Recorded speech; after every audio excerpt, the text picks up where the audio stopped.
எல்லாத்தையும் air condition வச்சு குழுவில் ரூம் தானே கட்டி இருக்கிறீங்க. அட போடி. அடியே, நான் புதுசா ஒரு திட்டம் போட்டிருக்கேன். திருட போறியா? அரசு என் வேண்டி உத வாங்குறது. வில்லுப்பாட்டு நடத்த போறந்தி. மோசமா போச்சு.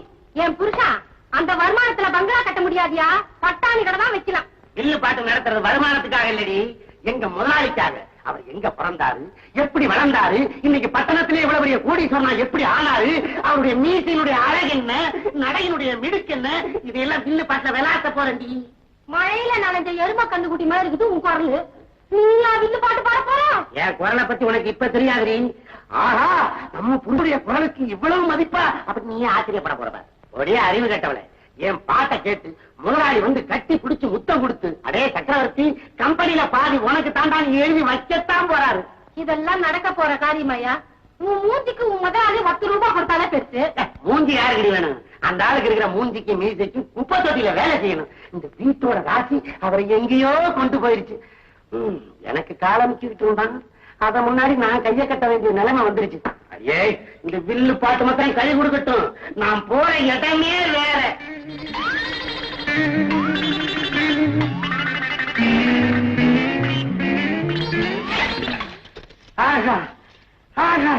என்ன என்ன? ஐயே, நம்ம தட்டுப்பாட சீக்கிரம் வந்து தட்டுடி. அதிர்ஷ்ட தட்டு. இதுல அதிர்ஷ்டம் இருக்கு? தட்டுல தாண்டி அதிர்ஷ்டமே இருக்குது. எவன் சாப்பிட்ட தட்டு? சரி, அட அறிவு கேட்டவளே, இது அவன் சாப்பிட்ட தட்டு, இட்லர் தான் சாப்பிட்டது. ஏண்டி, இத்தனை நாள் இந்த தட்டு நம்ம கண்ணுக்கு தட்டு பட்டுச்சா, நமக்கு அதிர்ஷ்டம் வரும்போது கீத்த தூக்கிட்டு தட்டு வெளியில வருது. இந்த பாரு, இனிமே காலை காதில இருந்து ராத்திரி சாப்பாடு வரைக்கும் இதுலதான் நான் சாப்பிட போறேன்.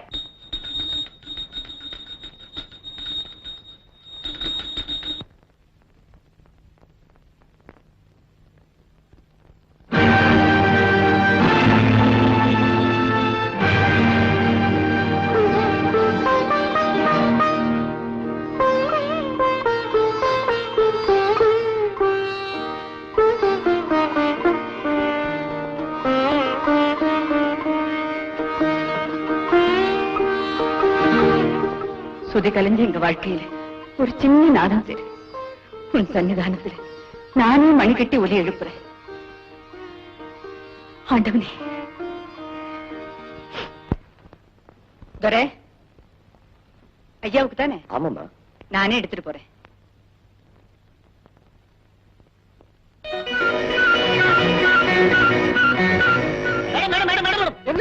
என்ன வேணும்?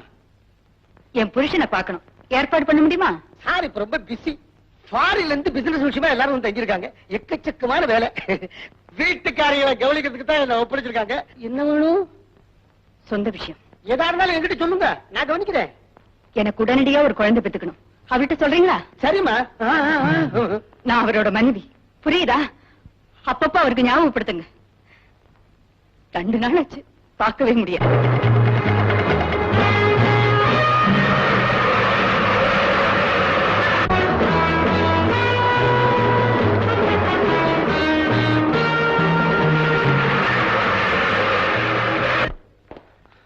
பதினோரு மணிக்கு டெல்லியில இருந்து பார்லிமெண்ட் மெம்பர்ஸ் ஃபேக்டரி சுத்தி பார்க்க வராங்க. 12 மணிக்கு அடுத்த வாஷன் மீட்டிங். 1 மணிக்கு ஃபேக்டரி தோட்டத்துக்கான போட்டி முடிவு சொல்றாங்க. உட்லண்ட்ஸ் எல்லாம் மீட்டிங். சாப்பாடு அங்கதான். நமக்கு என்ன கொடுக்குறாங்க? ரசகுல்லா, தேங்காய் சாதம், அவியல், பிசிபெலா அண்ணா. பரதேசி பிரசன்ட் என்ன கொடுக்குறாங்க? சில்வர் கப் பிரசன்ட் பண்றாங்க சார். சில்வர் கப்பா? நீங்க போய் வாங்கிக்க. Good morning. Good morning. Lakshmi, அத்தியா ஓடி ஓடி சம்பாதிக்கணும்னு சொல்லுவியே, இப்ப நான் சம்பாதிச்சுக்கிட்டே ஓடுறேன். ஆமா, இங்கே வந்தேன். இப்ப நான் ஃப்ரீ. இந்த இடத்துலயா? நான் ஃப்ரீ இல்ல. ஐயோ, கார்ல ஏறி ஓட முடியாது. எப்படி ஓடிக்கிட்டே பேசுவோமா? என்ன லட்சுமி இது? வீட்டு பிரச்சனை இல்ல, சொந்த பிரச்சனை. சொல்லு. செக்ரட்டரி மேடம், ஐயா கிட்ட நீங்க சொல்லலையா? சொல்ல மறந்துட்டேன் மேடம். சொல்லு. அம்மாவுக்கு உடனடியா ஒரு குழந்தை வேணுமா? செக்ரட்டரி, அம்மாவுக்கு அடுத்த வாரம் 15 நிமிஷம் டைம் கொடுங்க. ஏன் இப்படி என்ன விட்டு ஓடி ஓடி போறீங்க? நான் உங்க மனைவி இல்லையே. வாங்க வாங்க. நான் எந்த ஊருக்கு போனாலும் எனக்கு இப்படித்தான் நடக்குது. போடுங்க. அமைதி அமைதி அமைதி. முதலாளி என்ன சொன்னார்? என்னைக்கு எனக்கு மேனேஜர் போஸ்ட்? உடனே மூட்டையை கட்டிக்கிட்டு இடத்த காலி பண்ணலன்னா நாடி நரம்பு எலும்பு மண்டை ஓடு எல்லாத்தையும் அக்கு வேற ஆணி வேற கயட்டி விடுவேன்னு சொல்ல சொன்னார். நான் பண முடிப்பெல்லாம் வாங்குறேன்ல, எல்லாத்தையும் ஏழைகளுக்கே தானம் பண்ணிருக்கேன்.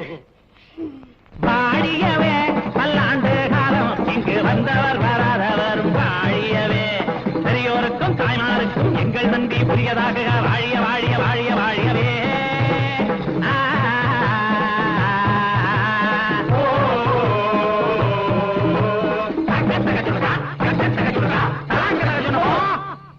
அதான் முடிச்சிட்டோம்ல. அண்ணே இன்னைக்கு நடந்த கச்சேரி நினைக்கும் போது என் உடம்பு புல்லா அரைக்குதுங்க. அப்படி போய் முடிஞ்ச வரைக்கும் சொரிஞ்சுக்கையா, முதுகு பக்கத்துக்கு ஆள் அனுப்புறேன். நான் போவா? எப்படியோ மாத்தி மாத்தி சொரிஞ்சு வீட்டுக்கு வந்து சேருங்க.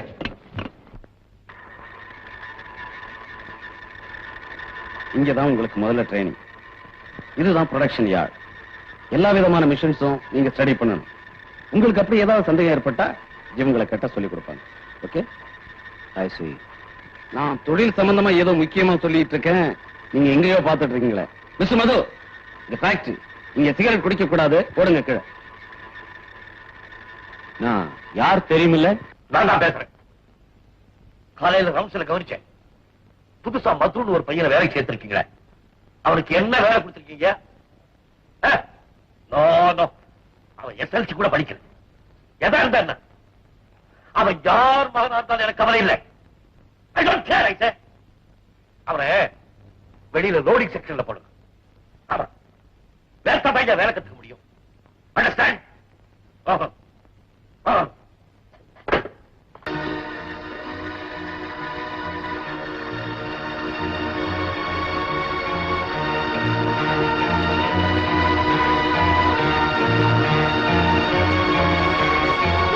பாத்தீங்களா இந்த அநியாயத்தை? யாரோட புள்ள? இந்த ஸ்தாபனத்தை உருவாக்குனாரே அவரோட புள்ள. பொழுது போகலைன்னு வேலைக்கு வந்தா அது கெதிய பாத்தீங்களா? இதாண்டா ஹிட்லர் அராஜகத்தோட ஆரம்ப கட்டம். ஆரம்பம். ஏன் பதறீங்க? துணிய கத்துக்கிட்டா தான் துணிய வைக்க சுலபமா முடியும். நான் இந்த வேலையை விட்டுட்டு ஓடி போயிடுவேன் நினைச்சா போடுறது உங்க முதலாளி. இவருக்கு இந்த கதினா நாளைக்கு உங்களுக்கு நல்லா யோசனை பண்ணி பாருங்கப்பா. நான் ரொம்ப பிஸியா இருக்கேன், யாரும் என்ன தொல்லை பண்ண வேண்டாம். இல்ல சார், ஒரு வாரத்துக்கு முன்னாடி அப்பாயின்மெண்ட் வாங்கியிருக்காங்க, 15 நிமிஷத்துக்கு. ஆல் ரைட், வர சொல்லுங்க, போங்க. Okay sir.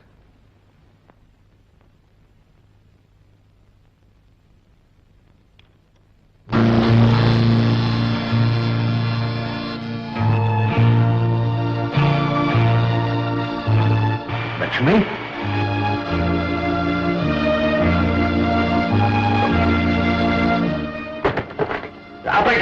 அது வேலை செய்யாது. 15 நிமிஷம் உங்களை யாரும் டிஸ்டர்ப் பண்ணக்கூடாது. டெலிபோன் ஆபரேட்டர் சொல்லிட்டு வந்துட்டேன்.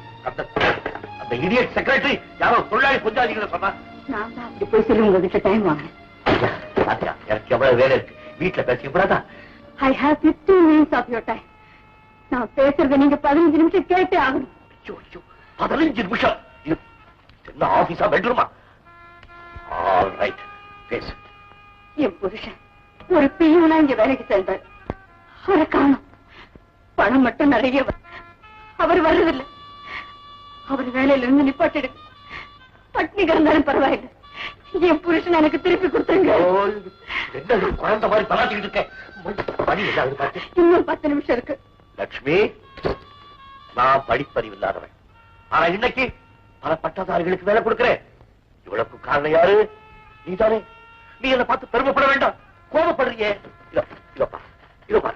உன் பொண்ணு பேருக்கு ஒரு கப்பல் வாங்க போறேன். ஹிட்லருடைய வாழ்க்கை உங்களை எதுக்காக படிக்க சொன்னேன்? அவனுடைய உழைப்பை மட்டும் தெரிஞ்சுக்கணும். அவனை போலவே வெறியனா பிசினஸ்ல சொல்றேன். உங்களுக்கு வாழ்க்கை கொடுத்தவரையே நீங்க மதிக்கலையே. என்ன உளற? அதை விடுங்க. உங்க பொண்ணுக்கு உங்க மேல பாசம் தான் இல்ல, பயமும் கிடையாது. அந்த பொண்ணை நானே வளர்த்த, படிக்க வச்ச, பாதுகாக்கிறேன். இன்னும் 5 நிமிஷம் இருக்கு. நாளைக்கு நீங்க தான் யாரையாவது தேடி பிடிச்சு அவளுக்கு கல்யாணம் பண்ணி வைக்கணும். இப்பவே அவங்கள பாதி இருக்கா கோபத்துல. அப்புறம் ஏதாவது வருத்தப்படும்படியா நடந்து போச்சுன்னா ஏன் உனக்கு மட்டும் அந்த பொறுப்பு இல்லையா? எனக்கு இங்க ஓய மாட்டேங்குற. நீயே ஒரு நல்ல பையனை பார்த்து கல்யாணம் பண்ணி வைக்கிறேன்னு சொன்னா நான் என்ன வேணாலும் சொல்ல போறேன். சரி, ஊட்டி பிள்ளையார் கோவிலுக்கு வரதா வேண்டிக்கிட்டோமே, ஞாபகம் இருக்கா? ஐயோ எனக்கு வேற எனக்கு தெரியுங்க, உங்களுக்கு நேரம் இல்லை. பிரார்த்தனை நிறைவேற்றதுக்காக நான் போறேன். சொல்லிட்டு போறதுக்காக தான் வந்தேன். போயிடும். முன்னெல்லாம் ஒரு எறும்பு கடிச்சா கூட ஐயோ என்ன லட்சுமின்னு பதறி போயிடுவீங்க. இப்போ கண்ணுக்கு முன்னால இவ்வளவு பெரிய பிளாஸ்டை ஒட்டிட்டு வந்து நிக்கிறேன். என்னன்னு ஒரு வார்த்தை கேட்கலையே. இது ஒத்த அளவுக்கு கூட நீங்க எனக்கு ஒட்டலைங்க. லட்சுமி, நீ யாரு? உங்க மனைவி. நான் உனக்கு என்ன வேணும்? கணவன். நம்ம 2 பேருக்கு கல்யாணம் ஆகி எத்தனை வருஷம் ஆச்சு?